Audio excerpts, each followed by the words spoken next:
Čim upalite televizor, samo čujete silovanje, silovanje. Svi mediji bruje po ceo dan kako je tamo neki baja koji drži školu glume u Beogradu silovao neke maloletnice, te se samim tim tereti i za silovanje i za pedofiliju.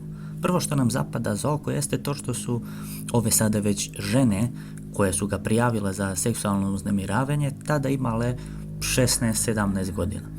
Tako da je relativno da li se to može podvesti pod pedofiliju po ovim evropskim zakonima koji važe u Srbiji. Da su u pitanju deca od 9-10 godina, onda ne bi bilo sumnje u to. Ovako sve je to dosta sumnjivo. Također, svi mi dobro znamo kako se devojke od 16-17 godina ponašaju, oblače se kao da rade u bordelu, a mamice ih uče da se tako trebaju probiti kroz život. Ako mi ne vjerujete, ubedite me u suprotno. Također, što se profesije tiče, da li znate kako se danas, a i mnogo godina unazad, postaje uspešna glumica, manekenka, pevaljka, pa čak i sportistkinja? Postaje se preko kreveta. U Americi, na primjer, najveći broj pedofilskih silovanja počine sportski treneri. Kako su se ove ženske tek sada setile da terete ovog tipa za silovanje?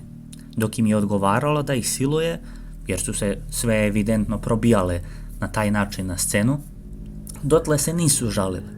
Sada kada su im porasla krila, kada imaju svoje glumačke karijere, sada su se setile da bi valjalo i u Srbiji napraviti neki skandal sličan onima koji već više godina bukte u Hollywoodu. Nema medijske kuće u Srbiji koja to nije propratila.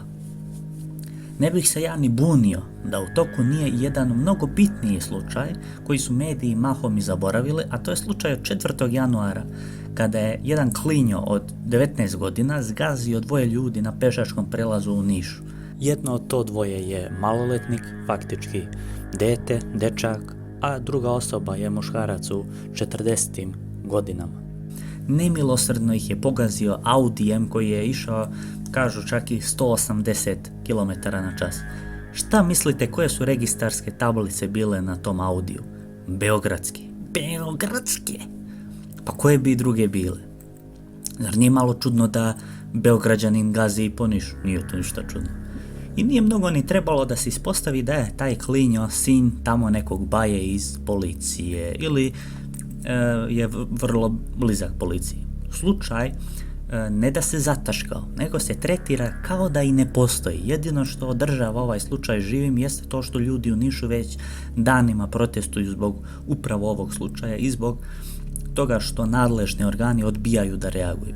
Na koji vas je ovaj slučaj podsjetio? Pretpostavljam da je u pitanju ono kada je sin Željka Mitrovića zgazio jednu devojku na pešačkom prelazu i na licu mesta je ubio. A tatica Željko je svom sinu sredio da mu kazna bude samo 11 mjeseci kućnog pritvora. A vidimo da se mali Mitrović šećka po Beogradu. Bez obzira na to. Ljudi su se veoma opravdano uplašili da će se i ovaj slučaj u Nišu na isti način zataškati kao i Mitroviće, te su izašli na ulice i započeli su protesti. Kakav je to slučaj kada ne sme javno ni da se objavi ko je taj klinjo koji je zgazio ovo dvoje ljudi i ko je njegov ćaća? To ne sme da se objavi zato što je on, ko je on, šta je on?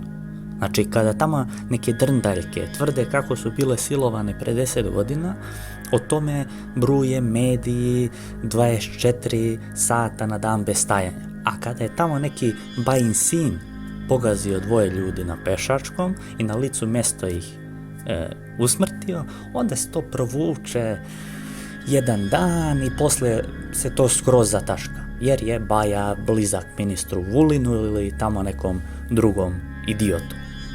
Šta vi mislite o ovome? Ostavite komentar ispod videa.